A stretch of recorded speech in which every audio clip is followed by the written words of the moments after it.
This was the aircraft on which the entire aviation industry took great pride.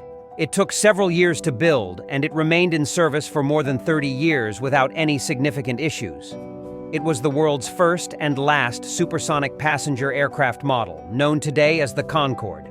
Supersonic means flying faster than the speed of sound, allowing passengers to cross the Atlantic Ocean in just 3 hours.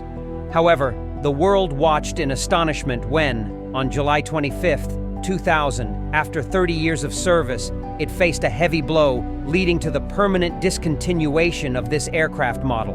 In the Tech Off series videos, once again, we present a delightful narrative, the story of Air France Flight 4590. It was supposed to travel from Paris's Charles de Gaulle Airport to John F. Kennedy Airport in New York. The aircraft had a total of 100 passengers, 6 cabin crew members, and 3 pilots. The legendary aircraft was the British-French Aerospatiale Baki Concorde, considered the most glamorous plane in the aviation industry. What made it unique was its ability to fly at double the speed of normal passenger aircraft. This allowed it to cover the journey between America and Europe in just 3.5 hours, as opposed to 7 hours with regular planes.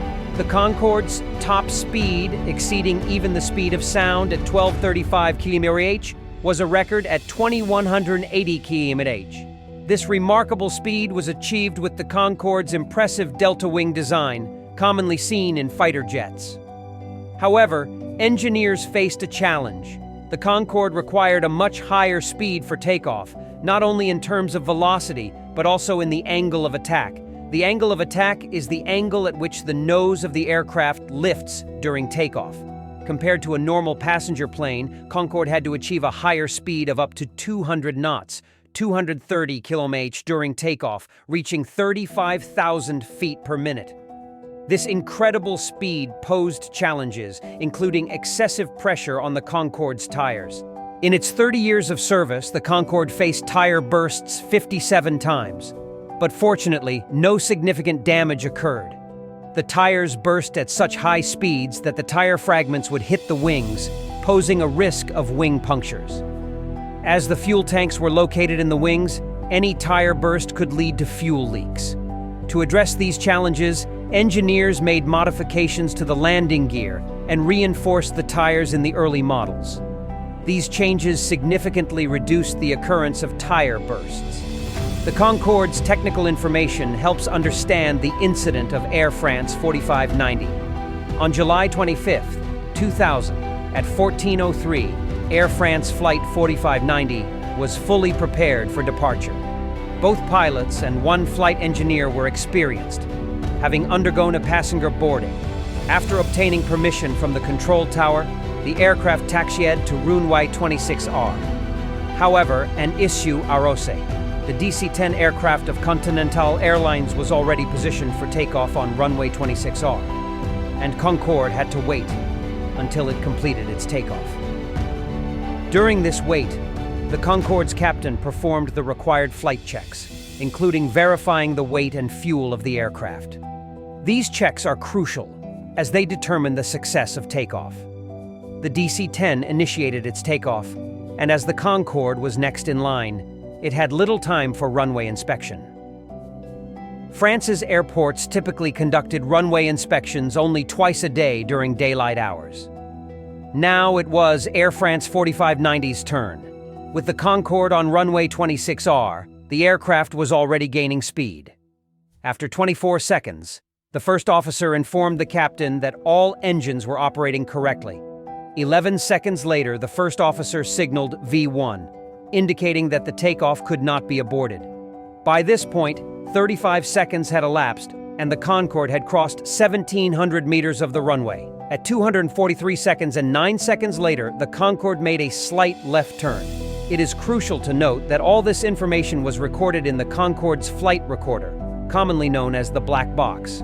At the same second when the aircraft made the left turn, the flight recorder recorded the location where the metal strip was found later. There was a 99% chance that the Concorde's tire burst was due to this metal strip. The Concorde's tire burst occurred when its left landing gear climbed onto the metal strip that had fallen from the DC-10's engine. As the video progresses, it becomes evident that the metal strip belonged to the DC-10. The Concorde's left wheel, with excessive pressure from the strip, burst with a loud bang. Now the question arises, how did the investigation team confirm that the Concorde's tire burst was due to the metal strip? The location recorded by the flight recorder matched the exact location where the metal strip was found. Therefore, it is clear that the metal strip from the DC-10's engine caused the Concorde's tire to burst. The tire had burst and everything happened so quickly that no one noticed. But in the next moment, suspicion arose. The engineers had already checked the tire pieces, and they quickly attached them to the fuel tank. However, the fuel tank burst with such speed that not only did it start leaking fuel under pressure, but a fire also ignited immediately.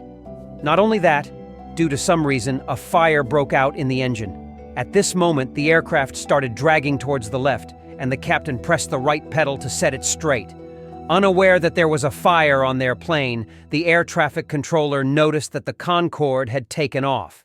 As soon as it took off, both left engines were blocked due to the smoke from the fire. The jet engines had air intakes on the front side where they compress air by sucking it in. When smoke entered instead of air, the compressor choked, causing both engines to fail. The flight engineer immediately started the emergency procedures. During this time, the ATC also informed the captain that there was a fire on their aircraft and they should immediately return to the airfield.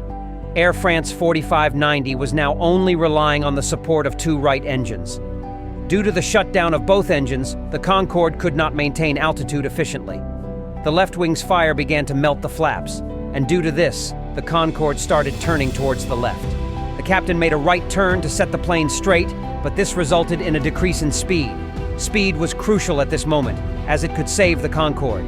Finally, at 121 seconds and at 244 and 31 seconds, the Concorde's left turn increased significantly, and it collided with a hotel building.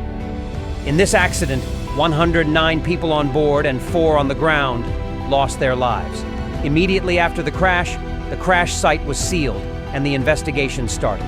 As I mentioned earlier, the investigators searched the part of the runway from where the Concorde made the left turn. They found that metal strips were present there.